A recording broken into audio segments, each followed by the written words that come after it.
आज शिक्षकासारखा वाटत आहे? नाही? कोणत्या वर्गात?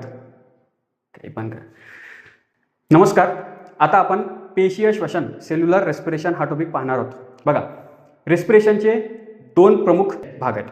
सर्वात पहिला जो बाह्य श्वसन आपण म्हणतो, आपण जे हवा आतमध्ये घेतो त्याच्यामधून ऑक्सिजन आपलं जे फुफ्फुस आहेत लंग्स ते आतमध्ये ओढून घेते आणि कार्बन डायऑक्साईड सोडून देते, तर याला आपण बाह्य श्वसन म्हणतो. आणि जो दुसरा टप्पा आहे तो सेल्युलर रेस्पिरेशन, ते सेल पेशीच्या आतमध्ये होत असते. इथे ॲक्च्युली अन्नापासून ऊर्जेमध्ये रूपांतर होत असते. ठीक आहे.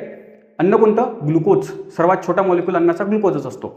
सेल्युलर रेस्पिरेशन पेशीय श्वसन याच्यामध्ये अन्नाचं रूपांतर ऊर्जेमध्ये होते. अन्न म्हणजे कोणतं? ग्लुकोज C6H12O6 आणि ऊर्जा म्हणजे ATP ॲडिनो ट्रायफॉस्फेट. ही रिॲक्शन कोणती आहे?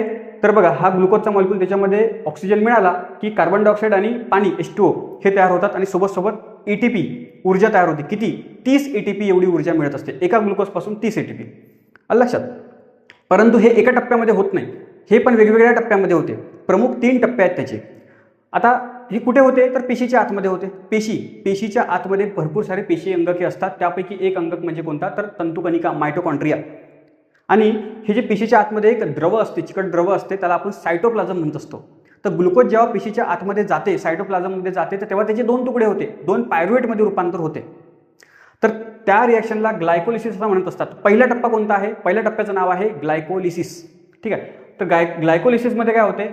इथे बिना ऑक्सिजनचा वापर न करता ग्लुकोजचे 2 तुकडे होतात, पायरुवेटमध्ये रूपांतर होते. त्याला आपण ऑक्सिजन शिवाय होते, तर म्हणून त्याला आपण अनएरोबिक रेस्पिरेशन असं म्हणतो. ठीक आहे. हे पहिल्या टप्प्यामध्ये.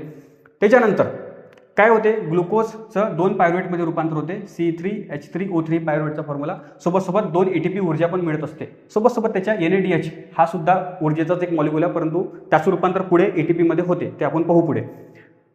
याच्यामध्ये बघा, आता डायरेक्ट पायरुवेटमध्ये रूपांतर नाही होत, मध्ये पण काही स्टेप आहेत. जसं पहिले ग्लुकोजचं रूपांतर फ्रुक्टोजमध्ये होते. ठीक आहे. मग त्या फ्रुक्टोजच्या पहिल्या आणि 6व्या कार्बनला फॉस्फेट ग्रुप लागतो. फॉस्फेट म्हणजे फॉस्फरस असतो त्याच्यामध्ये. म्हणून बघा, तुम्हाला सांगतो मी, बघा, अन्नामध्ये आपल्याला कार्बोहायड्रेट्स, प्रोटीन आणि फॅट्स एवढे असतात. आणि सोबत काय म्हणलं होतं मी की विटॅमिन्स आणि मिनरल्स सुद्धा महत्त्वाचे असतात. त्यालाच आपण बॅलन्स डाएट, संतुलित आहार असं पौष्टिक आहार असं म्हणत असतो.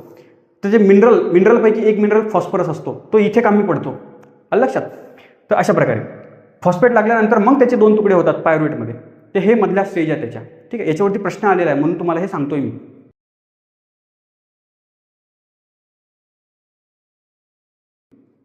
पहिला टप्पा झाला ग्लायकोलिसिस. आता दुसरा टप्पा मायटोकॉन्ड्रियामध्ये होते. आता हे जे पायरुवेट असतात ना, हे पायरुवेट हे मायटोकॉन्ड्रियामध्ये जातात आणि मायटोकॉन्ड्रियामध्ये गेले की तिथे ऑक्सिजन सोबत रिॲक्शन करतात आणि ते मग पायरुवेटचे तुकडे मग कार्बन डायऑक्साईड आणि पाण्यामध्ये होते. ठीक आहे. बघा, इथे काय दिसते? 2 पायरुवेट. इथे 2 पायरुवेट तयार झाले ना.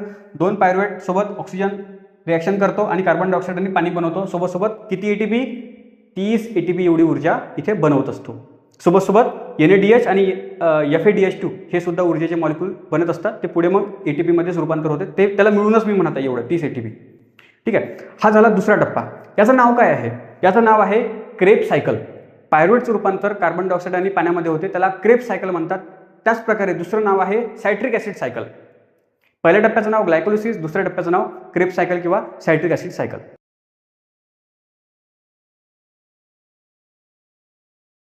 ठीक आहे. आता तिसरा टप्पा, तो सुद्धा मायटोकॉन्ड्रियामध्येच होतो. आता हे जे NADH आणि FADH2 बनलेले आहेत, त्याचं रूपांतर ATP मध्ये करावं लागेल ना. याचाच आपण वापर करू शकतो. तर NADH आणि FADH2 याचं रूपांतर ATP मध्ये होणे, याला आपण इलेक्ट्रॉन ट्रान्सफर सायकल असं म्हणत असतो. हाच झाला त्याचा तिसरा टप्पा. पहिला टप्पा ग्लायकोलिसिस, दुसरा टप्पा सायट्रिक ॲसिड सायकल किंवा क्रेब सायकल आणि तिसरा टप्पा इलेक्ट्रॉन ट्रान्सफर सायकल. अशा प्रकारे हे 3 टप्पे सेल्युलर रेस्पिरेशनची आहेत.